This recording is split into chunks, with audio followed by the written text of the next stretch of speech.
आपने देखा कि वो पापा न्यू गिनी में किस तरह वो जो प्राइम मिनिस्टर इस्तकबाल करने आए थे और उनके घुटनों को हाथ लगा रहे हैं, and he was giving a message because वो एक इंडियन कल्चर भी है। हम यूं देख रहे हैं कि यार मोदी साहब के जो है पापुआ न्यू गियाना के जो प्रेसिडेंट है या प्राइम मिनिस्टर है, वो उनकी जो है ना घुटने पकड़ रहे हैं और वो पीछे पीठ पे तबकी देते हैं। अमेरिकन प्रेसिडेंट जो बाइडन उनके पास आते हैं और उनको जप्पी लगाते हैं।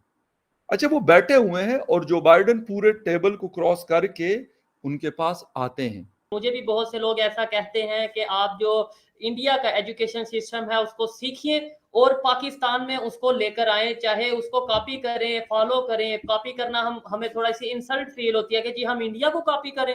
आप कॉपी ना करें, फॉलो कर लें। जाहिर है कि भारत ने अचीव किया है अभी तक, उसमें एजुकेशन सिस्टम का बहुत हाथ है। हमारा एजुकेशन सिस्टम, माने या ना माने, बहरहाल हमारा एजुकेशन सिस्टम काफी खराब है और उसका रीजन भी हमें पता ही है कि जिस तरह से टेक्स्ट बुक्स हैं, हिस्ट्री भी गलत पढ़ाई जाती है। आप कह रहे हैं और कई लोग कहते भी कम से कम टेक्स्ट बुक्स यहाँ पर लाना शुरू करें तो उसी से कुछ बेहतरी आ जाएगी। Prime minister of India Narendra Modi साहब जी मौजूद है।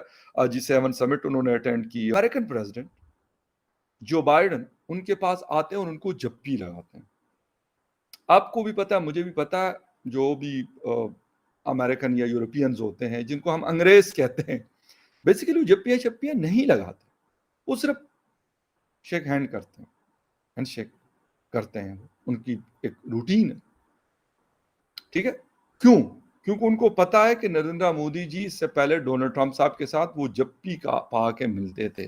कैमरॉन जो फ्रेंच प्रेसिडेंट है, उनके साथ भी पिक्चर इसी तरीके से आई। अच्छा, वो बैठे हुए हैं और जो बाइडन पूरे टेबल को क्रॉस करके उनके पास आते हैं। क्यों?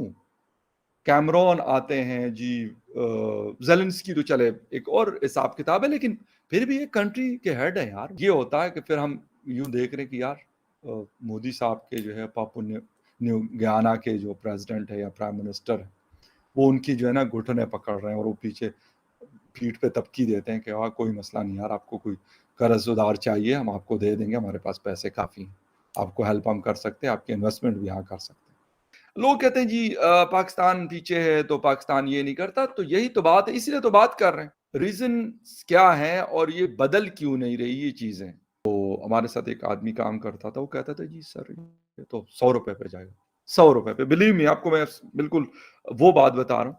तो हम कहते यार 100 रुपए पे $1 होगा, 100 रुपए का $1 होगा। अच्छा, वो करते करते ना 100 भी आ गया, फिर कहते जी 150 पे डॉलर जाएगा, वो भी आ गया, गुजर गया। क्या गया, गुजर चुका है, बहुत पुरानी बात हो गई। अब कहते जी 200 का होगा $1, आ गया, हो गया, निकल गया। फिर कहते जी 250 का $1 होगा, आ गया, हो गया, निकल गया। फिर कहा गया 300 का $1 होगा, आ गया, वो भी अभी हमने देखा है रिसेंटली, कोई पुरानी बात नहीं कर रहा। अब उससे ऊपर बात चली गई। अब नेक्स्ट जो हमारी डेस्टिनेशन है वो है 350 रुपीज पर $1, और आई होप सो हम बहुत जल्द उसको अचीव कर लेंगे। ऐसी कोई परेशान होने की बिल्कुल किसी को भी जरूरत नहीं। अगर किसी को इसमें कोई डाउट्स हैं तो वो अपने माइंड को बिल्कुल क्लियर कर ले, क्रिस्टल क्लियर कर ले। मैं ये कहूंगा, हम इस तरह के टारगेट्स हम क्या जबरदस्त तरीके से अचीव करते हैं, हमारा मुकाबला दुनिया में कोई भी नहीं कर सकता। जो माई का लाल आए हम उनको शिकस्त दे देंगे, बल्कि शिकस्त पाश दे के रेजा रेजा कर देंगे, और हम कर रहे हैं। G7 का जो करंट कॉम्पोजिशन है ना, उससे बड़ा गुस्सा आता है मुझे। G7 में देखें आप कौन है, यूएस है, जापान है, उसके बाद जितने भी 5 मुल्क है, फ्रांस, जर्मनी, बर्तानिया, कनाडा, तो इटली। ये जो इटली, अरे इटली क्या चीज है, मतलब कहाँ से आ गया इटली उसको 1.8 उसका ट्रिलियन डॉलर उसकी, मतलब टेक्सास से भी छोटा है वो, उसको G7 में लेकर आ गए। तो ये जो बाकी के 5 है ना, वो इंडिया से बहुत छोटे हैं। In their economies, they are all less than India, Britain, France, all of these countries. So India is the उस मीटिंग में India is the third biggest economy. वो आपने देखा कि वो पापा न्यू गिनी में किस तरह वो जो प्राइम मिनिस्टर इस्तकबाल करने आए थे और उनके घुटनों को हाथ लगा रहे हैं, and he was giving a master because वो एक इंडियन कल्चर भी है होगा कि पाकिस्तान तबाही की तरफ जाए या पाकिस्तान बर्बाद हो। उसकी रीजन ये है, अगर पाकिस्तान में कोई इस तरीके से तबाही वाला अल्लाह ना करे माहौल बनता है, कहीं ना कहीं नुकसान इंडिया को होगा। इंडिया की गवर्नमेंट ये अच्छे से जानती है, इंडिया की एस्टेब्लिशमेंट ये अच्छे से जानती है, इंडिया के थिंक टैंक्स ये बात अच्छे से जानते हैं कि नो डाउट पाकिस्तान के साथ बहुत से इश्यूज हैं, लेकिन वो कभी पाकिस्तान को तबाह होता नहीं देखना चाहते। और मेरा ख्याल है चाहे उनको फर्क पड़े ना पड़े, वो तब भी पाकिस्तान की तबाही नहीं चाहेंगे, क्योंकि वो जिस तरफ अपने काम में लगे हुए हैं, चाहे वो इकोनॉमी हो या फॉरेन पॉलिसी हो, उसमें मेरे ख्याल है इसी वजह से उनकी प्रोग्रेस भी इसीलिए कर रहे हैं कि वो अपने नेबर्स में यहाँ वहां पे नहीं देख रहे और ना ही कोई इंटरफेयर, फिलहाल ना ही कोई इंटरफेयर नजर आ रही। बिल्कुल इस चीज के लिए बात करते रहना चाहिए मीडिया पर जरूर, ताकि थोड़ा सा जो पॉलिसी मेकर्स हैं उनके कान में भी आवाज जाए और थोड़ा सा ख्याल करें कि किसी तरीके से कंपनीज को यहाँ पर लेकर आए, इस किस्म का माहौल बनाए, इस किस्म की उनको सिक्योरिटी दें जिससे कंपनीज यहाँ आने में इंटरेस्टेड हो। लेकिन लास्ट में मैं आपसे पूछना चाहूंगी, 9 मई को एक हंगामा रहा इमरान खान साहब की वजह से, जो है वो एक कहना चाहिए खबरें ना खत्म होने वाला सिलसिला चलता है।